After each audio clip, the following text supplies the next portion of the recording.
नाज़रीन, मैं फिर आपके सामने हाजिर हूँ और दिल की गहराइयों से आपकी शुक्रिया अदा करती हूँ। तो चलिए आज मैं जा रही हूँ भुनने मटर, चूड़ा और बादाम। इसे मैं आपको दिखाती हूँ कि किस तरह से मैं भून कर तैयार करूँगी। तो सबसे पहले मैं मटर ली हूँ। इसके लिए महीन महीन प्याज काटी हूँ और एक हरी मिर्च को काटी हूँ। और इधर देखें कि इतना चूड़ा है और ये बादाम है। मैं इसे तल कर आपको दिखाती हूँ। ये बहुत ही लजीज, जायकेदार और मज़ेदार होते हैं, खाने में काफ़ी टेस्टी लगेंगे। तो आज मैं इन चूड़ों को तलकर आपको दिखाती हूँ कि कितना बेहतरीन शाम का नाश्ता के लिए ये बहुत ही मुनासिब और बेहतरीन चीज़ है। अगर आप बाज़ार का नहीं खाते हैं तो घर में बनाकर इसे खाएं। तो चलिए, इसके लिए सबसे पहले मैं कढ़ाई चढ़ा ली हूँ और इसी के साथ मैं गैस को ऑन कर लूँगी और इसमें थोड़ा सा सरसों का तेल डालूँगी। इस तरह से मैं गैस को ऑन कर ली हूँ और इसमें थोड़ा सरसों का तेल जाएगा। ये चूड़े को तलने के लिए मैं थोड़ा सरसों तेल ले ली हूँ। इसी में मैं चूड़े को तलूँगी। तो ये देखिए, थोड़ा सरसों तेल चला गया है। मैं ज़्यादा तेल नहीं डालती हूँ क्योंकि तेल नुकसान भी है और कम ही खाना फ़ायदेमंद है। लेकिन कम तेल डालने पर भी ये चूड़े हमें टेस्टी ही लगेंगे, मज़ेदार, लजीज और जायकेदार लगेंगे। तो सबसे पहले मैं तेल डालने के बाद ये कटे हुए मिर्ची और प्याज को डालूँगी। इस तरह से इसमें डाल दूँगी। ये चेक करें, आप देख लीजिए, ये मेरा तेल जल चुका है और इसमें मैं इसे डालकर ये देखिए, इसमें थोड़ा सा प्याज डालूंगी। इसे डालने के बाद इसे डालूंगी। ये देखिए,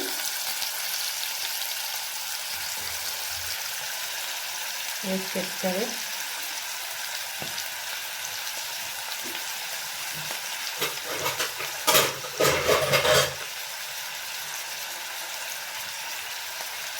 इसे थोड़ा नरम कर लेंगे। नरम करने के बाद मैं चूड़े को डाल दूंगी।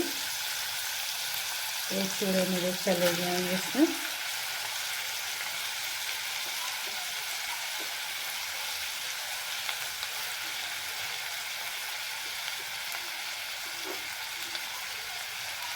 ये देखिए, ये इस तरह से मैं चूड़े को डालूंगी।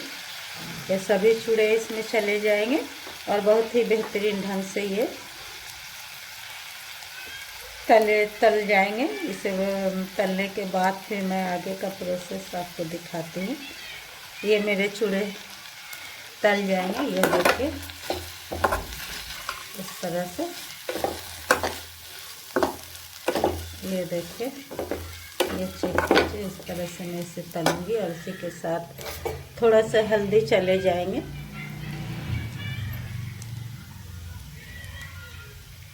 ये थोड़ा सा हल्दी चले जाएंगे। ये देखिए, मैं इसमें थोड़ा सा हल्दी डाली हूँ। हल्दी डालने से ना इसके कलर पीले हो जाते हैं और काफ़ी अच्छे लगते हैं, देखने में भी अच्छे लगते हैं और खाने में भी अच्छे लगते हैं। तो इसे धीमी आंच में ही तलेंगे। ये इस तरह से इसे तलते जाएंगे और जब ये तल जाएंगे तो इसे निकाल कर फिर मैं मटर तलूँगी। तो चलिए आगे मैं आपको दिखाती हूँ। तो ये देखिए, मेरे चूड़े तलकर तैयार हो गए हैं। अब मैं इसे निकाल लूँगी और इसके बाद फिर मटर को मैं तलूँगी और इसी के साथ फिर बादाम को तलूँगी। ये काफ़ी टेस्टी, लजीज, जायकेदार होते हैं, खाने में भी अच्छे लगते हैं, चटपटे लगते हैं। शाम के नाश्ता के लिए बहुत परफेक्ट और उम्दा रेसिपी है। तो चलिए मैं इन चूड़ों को निकालती हूँ। ये देखिए, इस तरह से। और इसी के साथ फिर आप मटर को भी इसी तरह से तल लेंगे। ये देखिए, ये चेक करें, ये चूड़े बिल्कुल तल चुके हैं। ये चूड़े तल चुके हैं। अब मैं इसे निकाल लूँगी।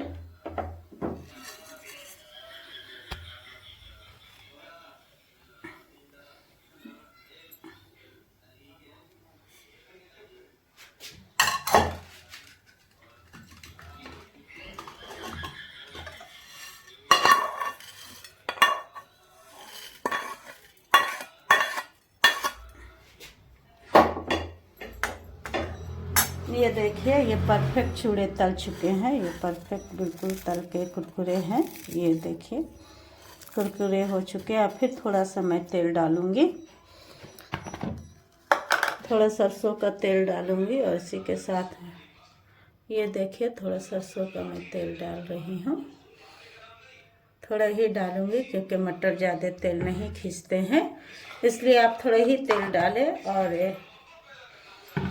ये देखिए मैं इन मटर को किस तरह से डालूँगी।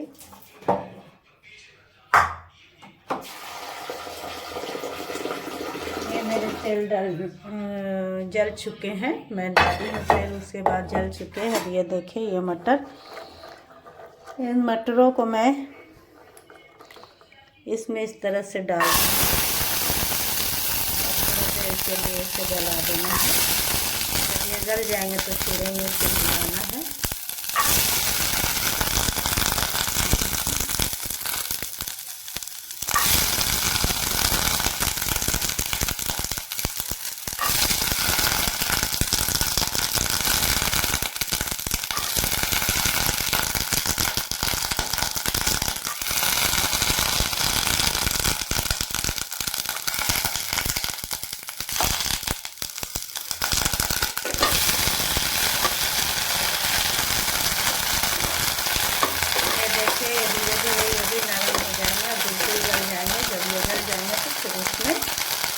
मैं इसे चूड़ों में मिला दूंगी। तो चलिए इसमें भी थोड़ा सा हल्का नमक आप डाल लीजिएगा अपने स्वाद के अनुसार, अपने टेस्ट के और जैसे के अनुसार इसमें भी मिर्च डालेंगे।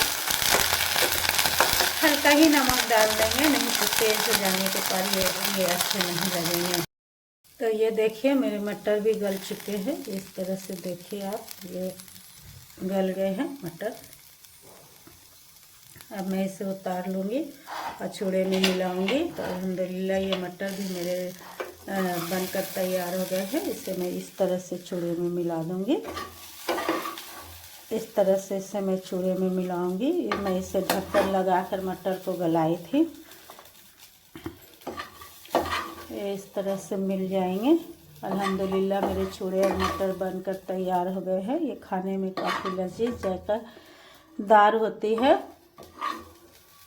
अक्सर घर पर ही नाश्ता बनाकर खाना चाहिए, बाज़ार की चीज़ों से परहेज़ करना चाहिए, क्योंकि बाज़ार में घर की तरह साफ़ सुथरा और ये नहीं सफाई के साथ नहीं मिलते हैं खाने, लेकिन खाने वाले खाते हैं।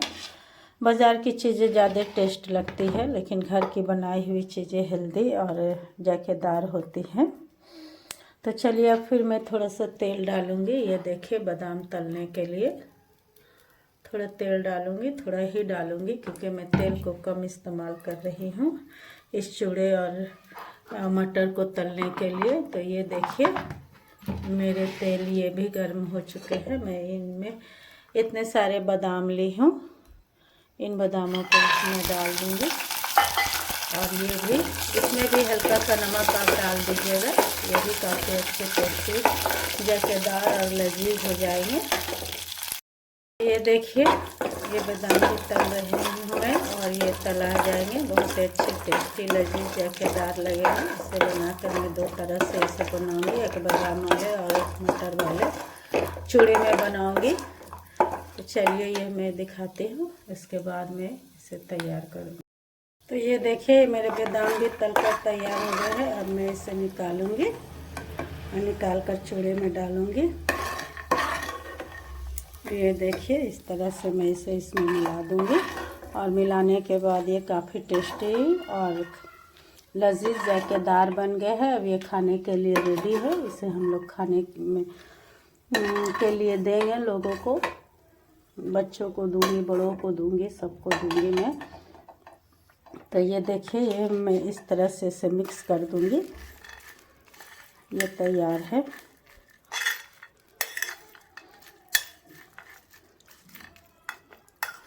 तो अल्हम्दुलिल्लाह मेरे चूड़े बनकर तैयार हो गए। चूड़े मटर और बादाम को एक जगह पे इस तरह से बनाई हूँ और एक जगह पे चूड़े और बादाम को बनाई हूँ, क्योंकि बादाम में ज़्यादा कोलेस्ट्रॉल होते हैं। जो हार्ट पेशेंट होते हैं उन्हें बादाम नुकसान पहुँचाती है, इसलिए ज़्यादा बादाम हार्ट पेशेंट को नहीं खाना चाहिए, बिल्कुल ही नहीं खाना चाहिए। तो मैं इसे 2 तरह से बनाई हूँ। जिन्हें नुकसान करते हैं उन्हें बादाम नहीं दूंगी, और जिन्हें नहीं नुकसान होता है उन्हें बादाम दूंगी। तो ये चलिए अल्हम्दुलिल्लाह अल्हम्दुलिल्लाह ये बनकर मेरे बादाम चूड़े और मटर तैयार हो चुके हैं। तो इसी के साथ में आपको अपनी दुआओं में शामिल करती हूँ। जहाँ भी रहे खुश रहे, आबाद रहे, हंसते रहे, मुस्कुराते रहे, और ज़िंदगी में आपको तरक्की के मुकाम हासिल हो और हमें भी हासिल हो। अल्लाह किसी का मोहताज ना बनाए। तो फिर कल मुलाकात होगी एक नए ब्लॉग में। इसी के साथ मैं आपको अल्लाह हाफिज़ कहती हूँ, और आपसे रिक्वेस्ट करती हूँ कि मेरे चैनल को सब्सक्राइब और लाइक शेयर कर दिया करें। आपकी बड़ी मेहरबानी होगी।